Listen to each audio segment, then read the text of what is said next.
10वां प्रकरण। गैया चराऊंगा, पढ़ूंगा नहीं। माघ महीना था वह। नौवीं कृष्ण पक्ष की कृष्ण वर्णा श्यामल रात थी। 11 जनवरी 1934, 2:20। मध्य रात्रि का नीरव एकांतिक पल।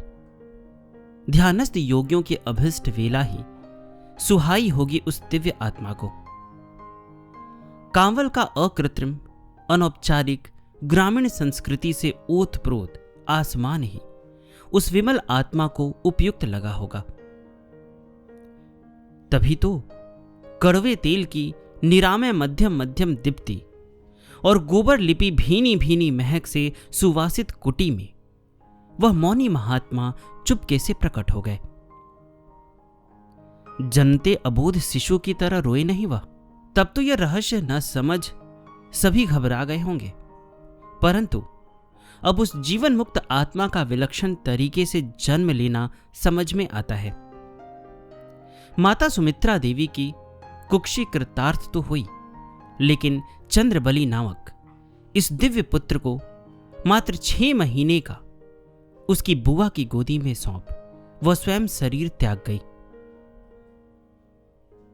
पिता देव सुंदर जी की एक बहन बलिराजी असमय विधवा हो गई थी। वह 2 छोटी बच्चियों को लेकर मायके आ गई थी। प्रारब्ध की प्रबलता ही कहेंगे कि कान्हा की भांति इस बालक को भी जननी ने नहीं अपितु यशोदा सरीखी मासी बुआ ने स्तनपान कराया।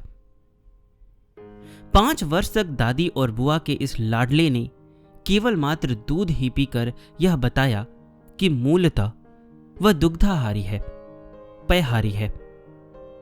बुआ, जिसे यह फुआ कहकर बुलाते, यदि खिचड़ी, दलिया या दाल का पानी मुंह में डाल देती तो तुरंत उगल देते।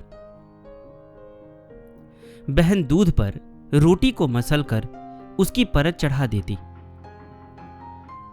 यह मलाई है लल्ला कहकर धोखे से अन्न खिलाने की कोशिश करती तो यह बार बार उल्टी करने लगते और बीमार हो जाते। सभी भयभीत हो दूध ही पिलाने लगते। दादी का वात्सल्य इन्हें गोद में लेते ही उमड़ पड़ता। इस वय में भी वक्ष में दूध उतर आता और वह आत्मविभोर हो जाती। अग्रज सूर्यबली जी इनसे 10 साल बड़े थे। सूर्यबली जी के विवाह के समय चंद्रबली जी की आयु मात्र 6 वर्ष की थी। बड़े भाई के प्राण अपने इस छोटे भाई में बसते थे। वह इन्हें कितना प्रेम करते थे, इसका एक ही उदाहरण पर्याप्त है। हुआ यूं कि एक बार बालक चंद्रबली जी मरणासन्न हो गए। अग्रज की संतान बचती न थी। कठिनाई से एक ही बच्चा बचा था। परंतु जब देखा कि उनके प्यारे छोटे भाई नहीं बचेंगे तो आर्त हो प्रार्थना की, हे प्रभु, मेरा पुत्र ले लो, लेकिन उसके स्थान पर मुझे मेरा भाई लौटा दो। हुआ भी वही। मन्नत से मांगा हुआ बच्चा मर गया और अनुज बच गए। भाई जी को ऐसे लगा जैसे यह उनके सहज स्नेह की परीक्षा ले रहे हो। जब 3 साल के इस नन्हे बच्चे को पिता गांव के एक छोटे से स्कूल में भेजते तो गैया चराऊंगा, पढ़ूंगा नहीं कहकर 2 टुक उत्तर दे देते। अध्यापक हनुमान दास ने वर्णमाला एवं अक्षर ज्ञान दे दिया, किंतु यहीं पर औपचारिक पढ़ाई समाप्त हो गई।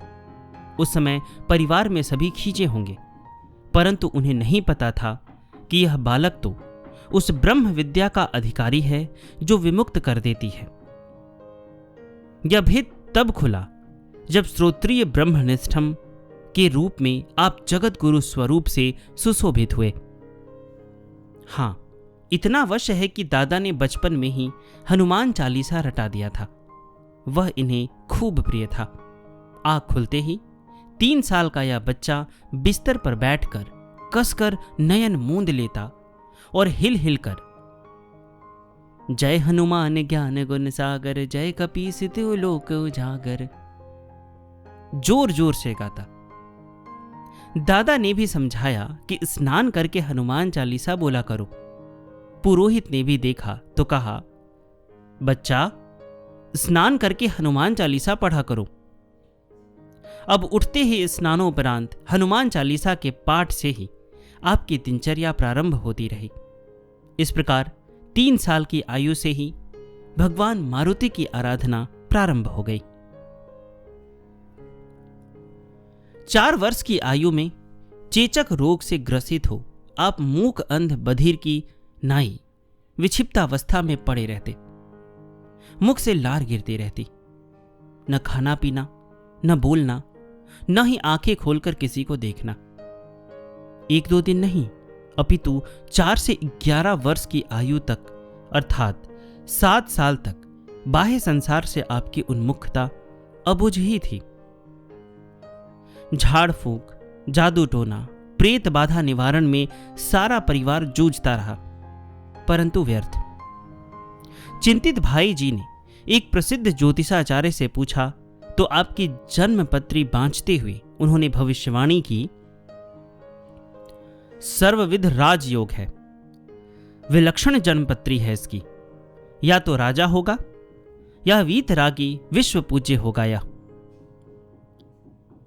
चेचक होने का इतना आश्चर्य नहीं था, परंतु चमत्कार तो तब हुआ जब 11 साल के होते होते आप स्वयं ही स्वतः ही स्वस्थ हो गए।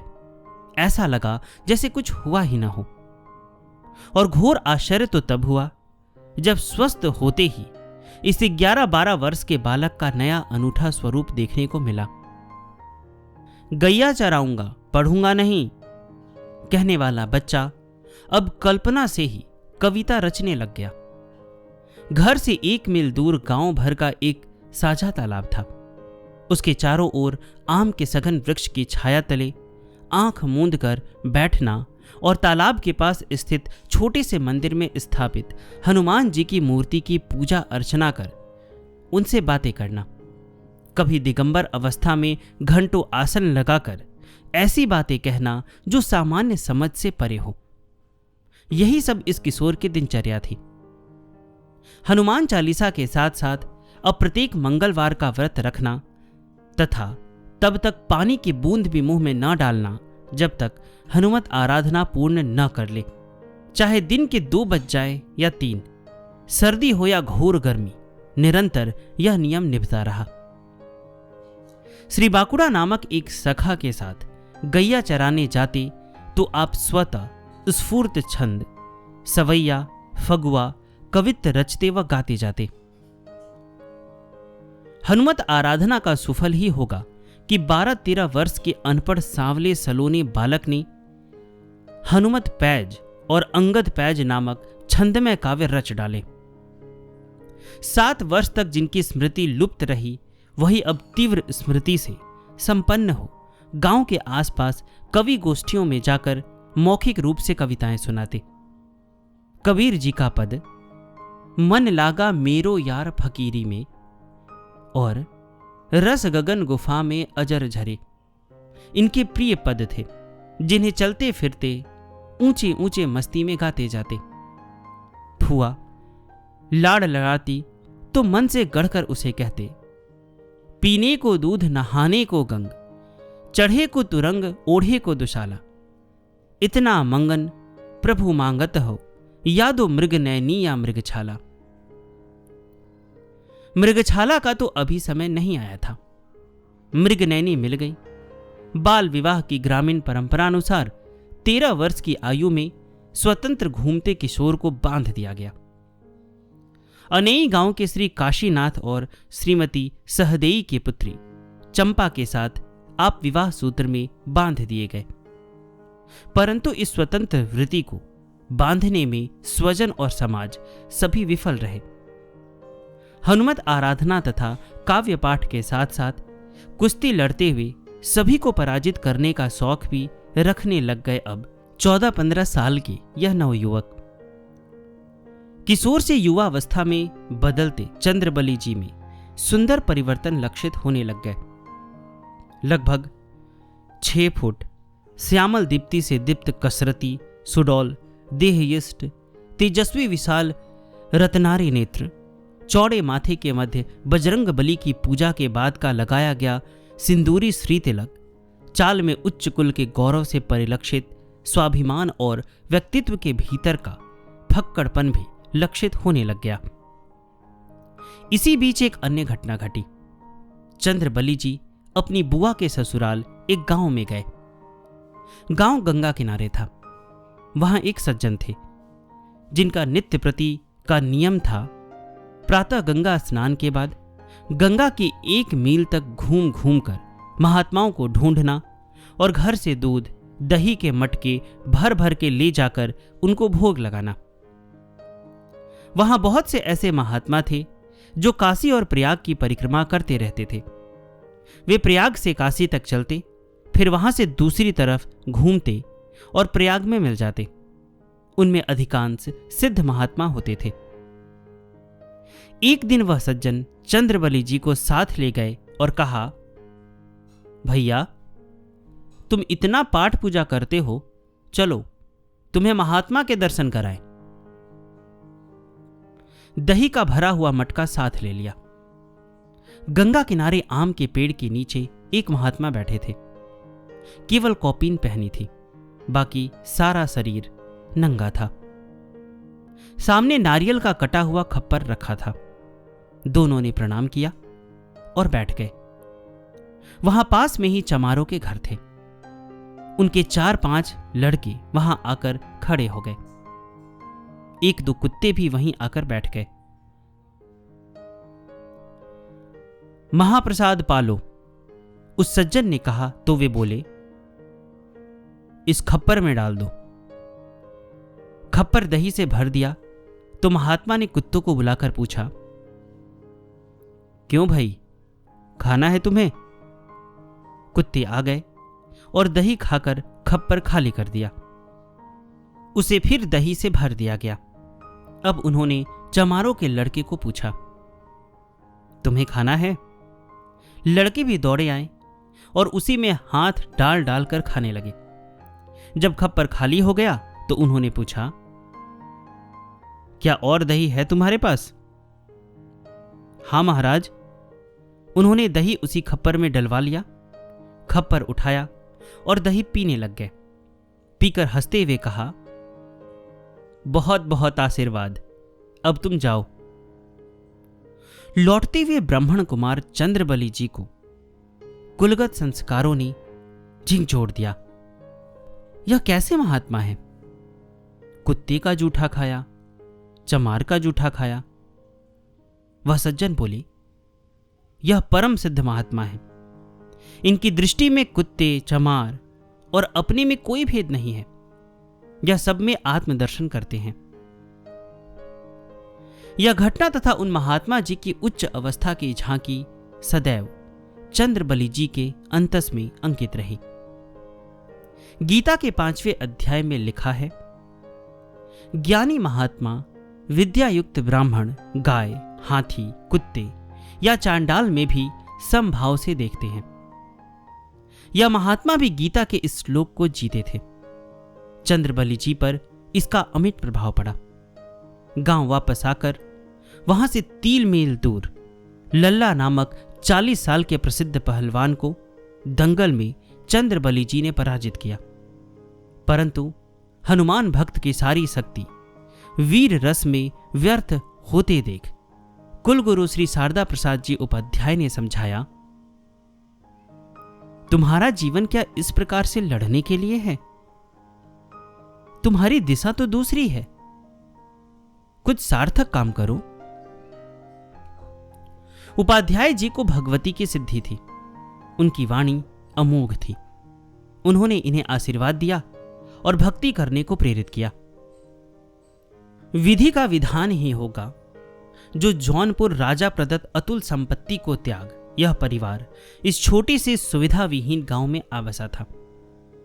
यह भी प्रारब्ध का कुछ किया धरा होगा, जो राजपुरोहितों व प्रकांड विद्वान पितृकुल के होते हुए भी शिक्षा दीक्षा की मूलभूत व्यवस्था से इस समय यह परिवार विहीन हो गया।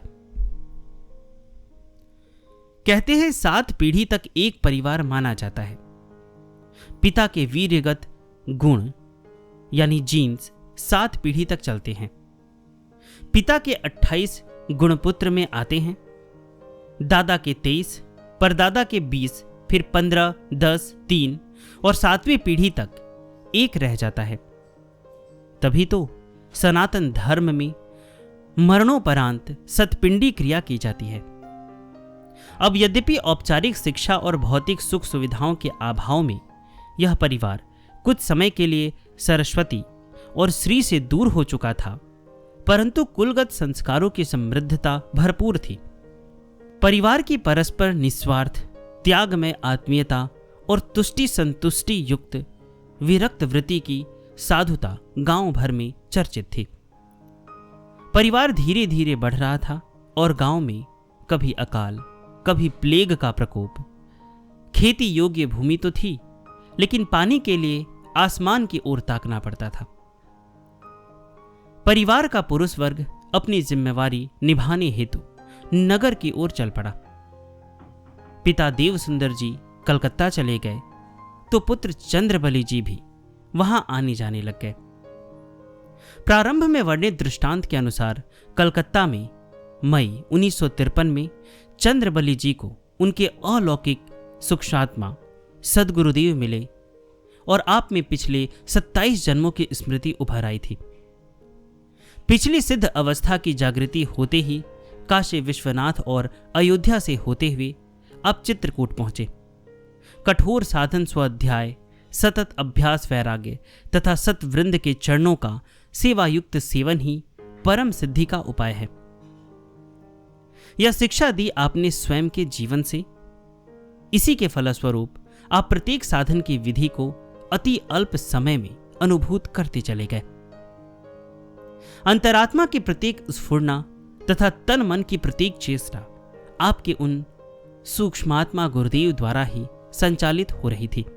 उन्हीं के अदृश्य निर्देश से चित्रकूट के अवधूत महात्मा का आदेश हुआ और अयोध्या के विद्या गुरु की आज्ञा से भाई जी के साथ आप वापस कांवल गांव आ गए।